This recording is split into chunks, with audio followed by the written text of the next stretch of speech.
رحمت کے وعدے فرماتے ہیں. حدیث پاک میں آتا ہے کہ جب شیطان نے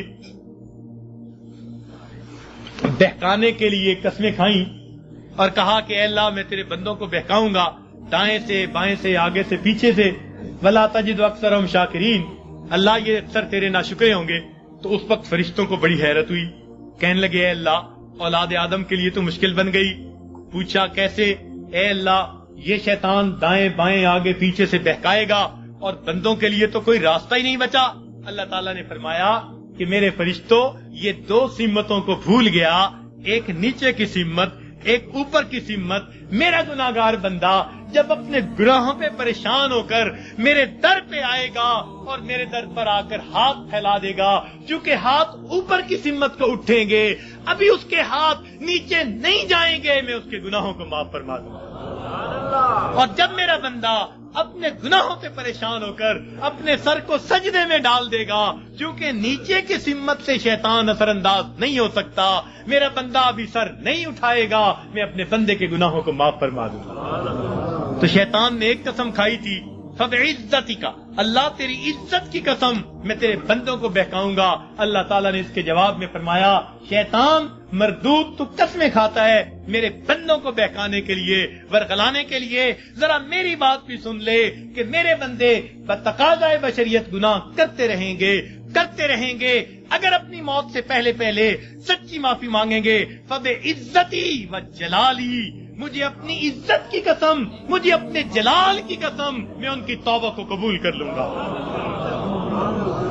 تو شیطان نے بہکانے کے لیے ایک قسم کھائی تھی، رحمان نے معافی دینے کے لیے دو قسمیں کھائی ہوئی ہیں.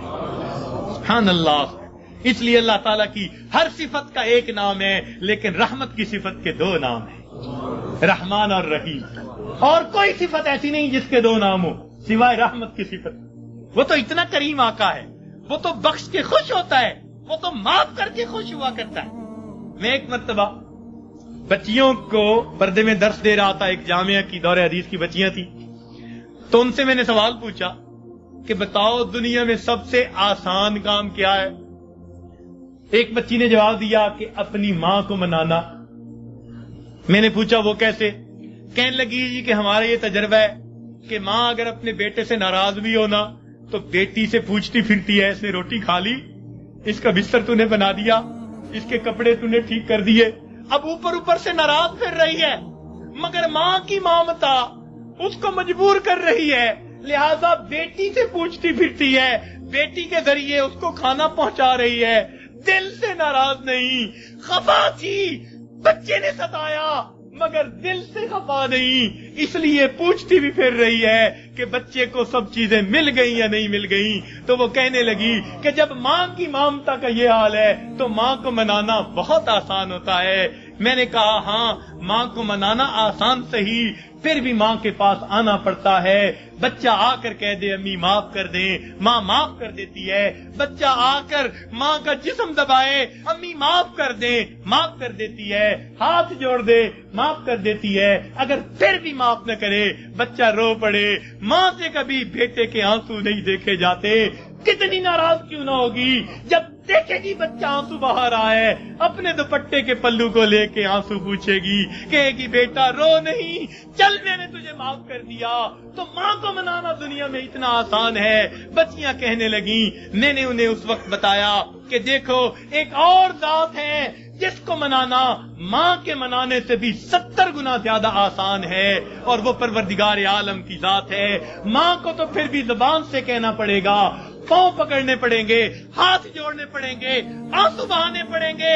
ایک وہ پروردگار ذات ہے جس کے سامنے بندہ تنہائی میں بیٹھا ہو، فقط دل کے اندر نادم ہو جائے، دل کے اندر شرمندہ ہو جائے اور دل میں پکارے پروردگار گناہوں کی معافی چاہتا ہوں، میں نے سچی توبہ کر لی، اللہ میں نے صلح کر لی، مجھے اپنا بنا لے، شیطان کے پنجے سے چھڑا لے. کوئی ہاتھ نہیں ہلایا، کوئی اس نے زبان سے لفظ نہیں نکالا، فقط دل کی ندامت کو قبول کر کے اللہ تعالیٰ اپنی ناراضگی کو دور فرما دیتے ہیں.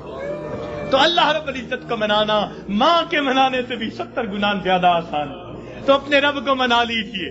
ابن قیم رحمت اللہ نے عجیب واقعہ لکھا، فرماتے ہیں میں گلی میں جا رہا تھا، میں نے دیکھا ایک دروازہ کھلا، ماں اپنے بچے کو مار رہی ہے، تھپڑ لگا رہی ہے اور کہتی ہے تو نے مجھے بڑا ذلیل کیا، بڑا پریشان کیا، نافرمان ہے، کوئی بات نہیں مانتا، نکل جا میرے گھر سے۔ وہ بچہ رو رہا تھا، دھکے کھا رہا تھا۔ جب گھر سے باہر نکلا ماں نے کنڈی لگا دی۔ فرماتے ہیں میں کھڑا ہو گیا ذرا منظر تو دیکھوں، بچہ روتے روتے ایک طرف کو چل پڑا، ذرا آگے گیا، نکر سے پہلے واپس آ گیا، پھر دروازے پہ کھڑا۔ میں نے پوچھا بچے واپس کیوں آ گئے؟ کہنے لگا سوچا تھا کہیں اور چلا جاؤں، پھر دل میں خیال آیا مجھے دنیا کی ہر چیز مل سکتی ہے، مجھے ماں کی محبت نہیں مل سکتی، میں اس لیے واپس آ گیا ہوں۔ محبت ملے گی اسی در سے ملے گی۔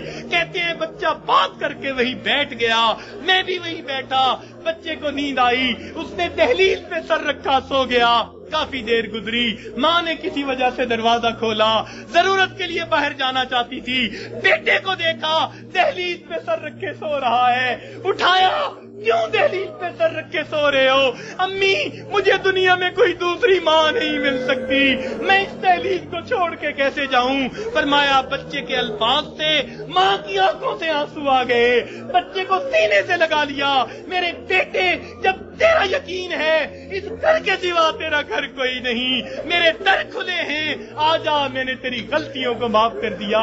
فرماتے ہیں جب گنہگار بندہ اپنے رب کے دروازے پہ اس طرح آتا ہے اور کہتے ہیں رب کریم میری خطاؤں کو معاف کر دے، میرے گناہوں کو معاف کر دے، اے بے قصوں کے دستگیر، اے دکھی دلوں کو سکون دینے والے، اے غمزدہ دلوں کو تسلی دینے والی ذات، اے پریشان دلوں کو سکون بخشنے والی ذات، اے بے سہارا لوگوں کا سہارا بننے والی ذات، اے گناہوں کو اپنی رحمت کے پردوں میں چھپا لینے والی ذات، تو میرے لیے رحمت فرما دے، مجھے در در کے دھکے کھانے سے بچا لے، اللہ اپنی ناراضگی سے بچا لے، میں سلو کرنے کے لیے حاضر ہو گیا ہوں، پروردگار آئندہ نیکوکاری کی زندگی عطا فرما۔ تو جب بندہ اس طرح پیش کر دیتا ہے اللہ رب العزت اس بندے کی توبہ کو قبول کر لیتے ہیں۔ اللہ تعالی ہمیں سچی توبہ کرنے کی اور توبہ کر کے یہاں سے اٹھنے کی توفیق عطا فرما دے۔